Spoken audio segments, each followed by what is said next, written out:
Nüüd Eesti seisukohad siis otsetoetuste küsimustes, mis me esialgsetel aruteludel oleme ka välja öelnud ja mis meil ka Põllumajanduse Arengu Nõukogus koos tootjate ja esindusorganisatsioonidega on enam-vähem välja kujunenud ja arutluse all ja kujunemas ka veel edaspidi loomulikult, on kõigepealt, et ka meie peame oluliseks ühetaolise baasmakse kehtestamist, teiseks lisamakse nõutust kõrgemate keskkonnaalaste standardite täitmise eest, kui neid täidetakse, täiendavaid nõudeid, täiendavaid tingimusi, siis loomulikult see ka maksab ja selle eest tuleb siis ka täiendavalt kompenseerida. Ja kolmandaks, ebasoodsamate looduslike tingimustega piirkondade täiendav makse. Ja me väga loodame, et see vähem soodsamate alade piirkonna määratlus uuest või järgmisest eelarveperioodist ka muutub. Täna kehtestatud vähem soodsamate alade määratlus on aegunud, kindlasti ta ei ole ka enam ajakohane ja ka õiglane mitte.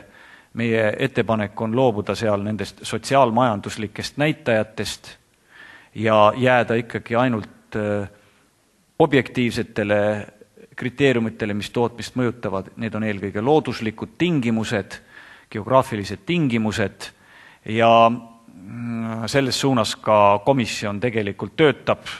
Me oleme näinud komisjoni uue vähem soodsamate alade määratluse eelnõusid. Need on sellised, mis Eestile oleks igati sobilikud. Kahju ainult, et neid ei saa rakendada enne järgmise perioodi algust, nii on ministrite nõukogu otsustanud, aga me loodame, et see siiski järgmisest perioodist ka siis käivitub. Ja selle esialgse eelnõu kohaselt oleks praktiliselt kogu Eesti vähem soodsama ala sees, välja arvatud väike osa nitraaditundlik alaga Pandiveres on küsimärgi all, kas ka see sinna mahub, aga ülejäänud Eesti oleks kõik sees ja võimalus jäetakse ka liikmesriigil riigisiseselt diferentseerida veel täiendavalt, kui riigis niimoodi otsustatakse. Nii et see määratlus meid igati rahuldaks, kui see ka nii läheb.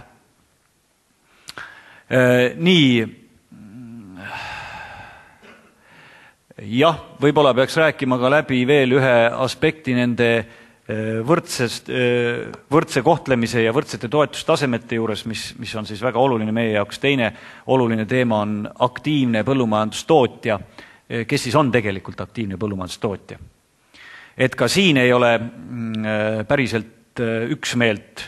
Ma arvan, et ka Eesti riigi sees, rääkimata siis Euroopa Liidus tervikuna, on need tootjad, kes toodavad intensiivselt ja aktiivselt toitu, on need põllumajandustootjad, kes hoiavad põllumajanduslikku maa heas põllumajanduslikus korras ehk iseenesest ei tooda, nimetame neid siis lihtsalt niitjateks või maaomanikeks, kuidas iganes, kes toetusi saavad, aga aktiivselt põllumajandussaadusi nad ei tooda.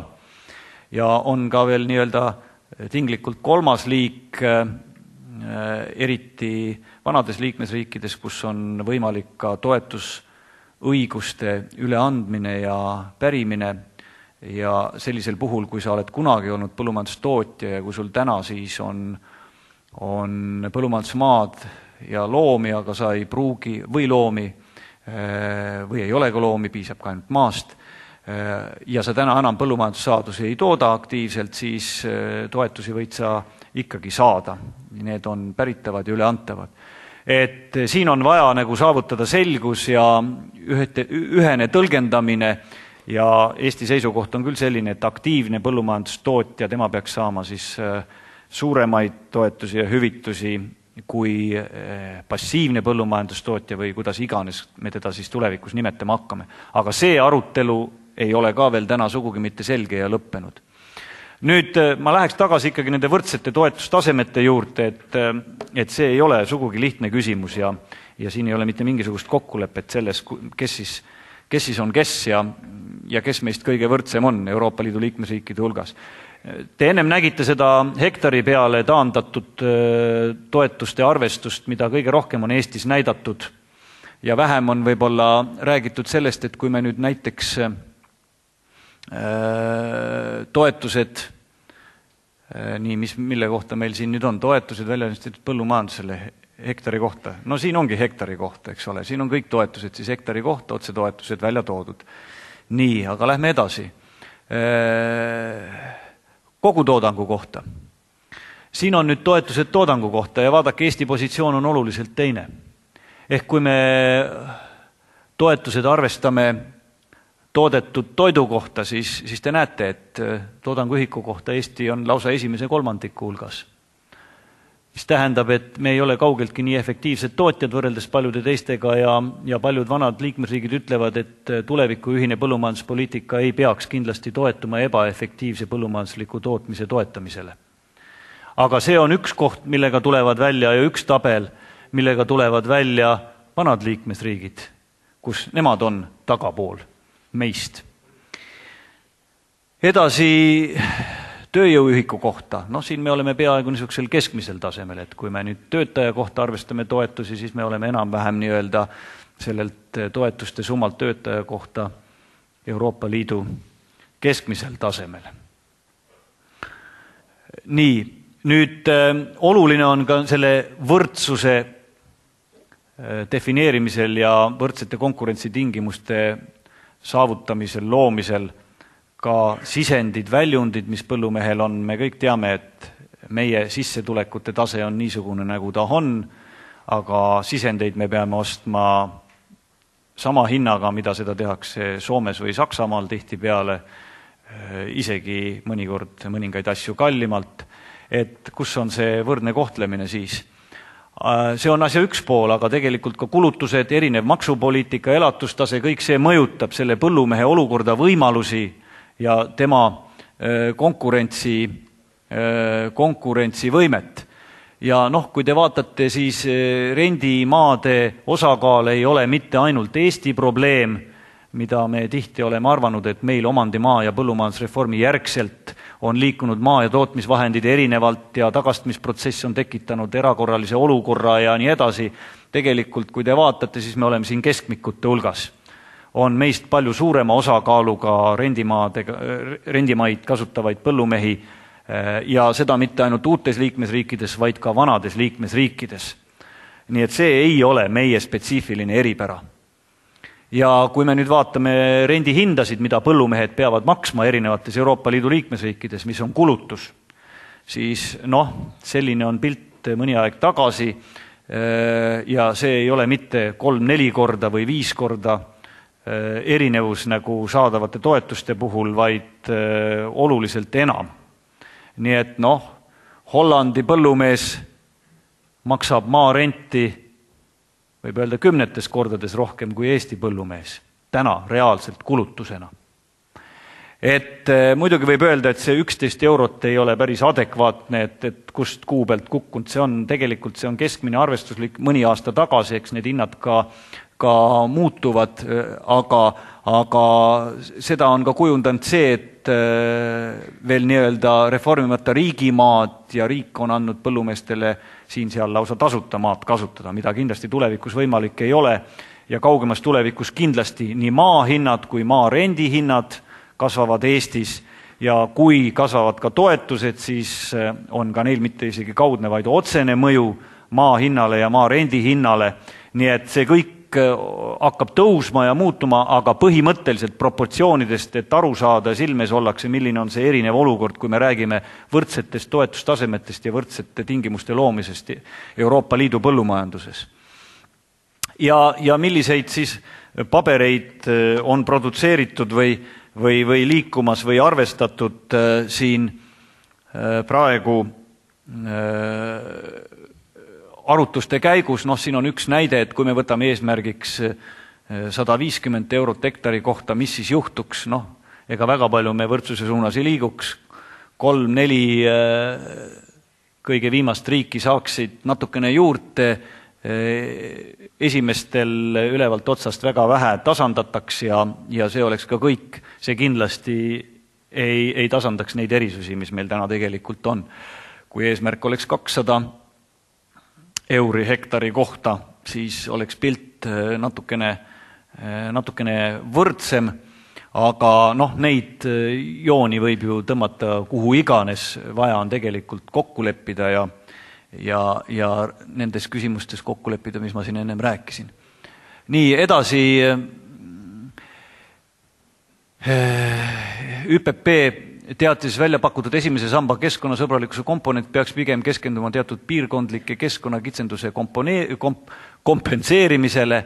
No asi arusaadav, looduslike eripärade kihi võiks meie hinnangul otsetoetustes liita LFA-ga, kui see LFA uus määratlus ja meile vastuvõetav lähenemine ikkagi ka jõustuks. Eesti toetab ka teatud piirkondades siis piiratud ulatuses toetuste seotuks jätmist tootmisega, aga see tõepoolest ainult piiratud mahus. Ja see teema, mis ma siin ära rääkisin, et nendel taludel ja äriühingutel või mis on ka uuem trend, lausa suuremad rahvusvahelised korporatsioonid, kes ka põllumajandusega järjest rohkem tegelema hakkavad, siis nende, ja ka Eestis on neid ilminguid juba olemas, on ka selliseid põllumehi tootjaid, kes tegutsevad 3, 4, 5 riigis, kelle ettevõtmised on rahvusvahelised, tootmine rahvusvaheline, et siis kindlasti talu toetamine ja selliste rahvusvaheliste põllumajanduskorporatsioonide toetamine ei saa olla päris ühtedel alustel. Siin meil on vaja erinevat lähenemist.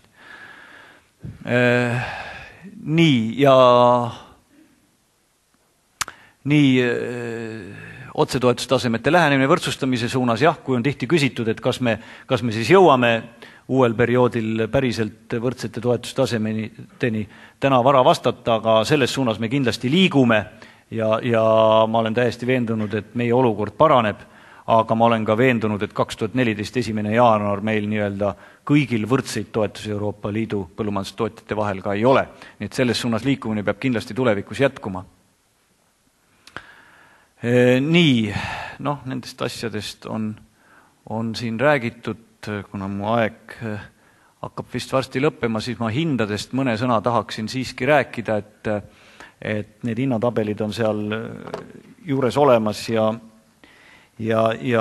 hindadega on niimoodi, et hindade tõusu põhjuseks Eestis ei ole kindlasti mitte eurotulek, et seda võib-olla väga paljud kartsid ja sellest on väga palju räägitud, siin on hoopis mitmed teised põhjused ja ei olegi ainult ühte põhjust, vaid ongi mitu põhjust.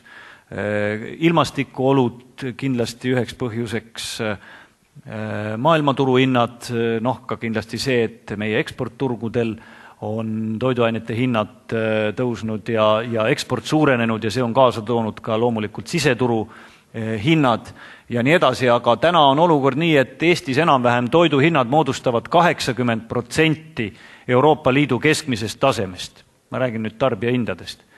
Et 80%, aga meie ostujõud on umbes 60% Euroopa Liidu keskmisest, nii et meie tarbija on selles mõttes nii-öelda sellest keskmisest olukorrast keerulisemas seisus või viletsamas seisus, et ostujõud moodustab umbes 60% Euroopa Liidu keskmisest, aga hinnatase on 80% Euroopa Liidu keskmisest.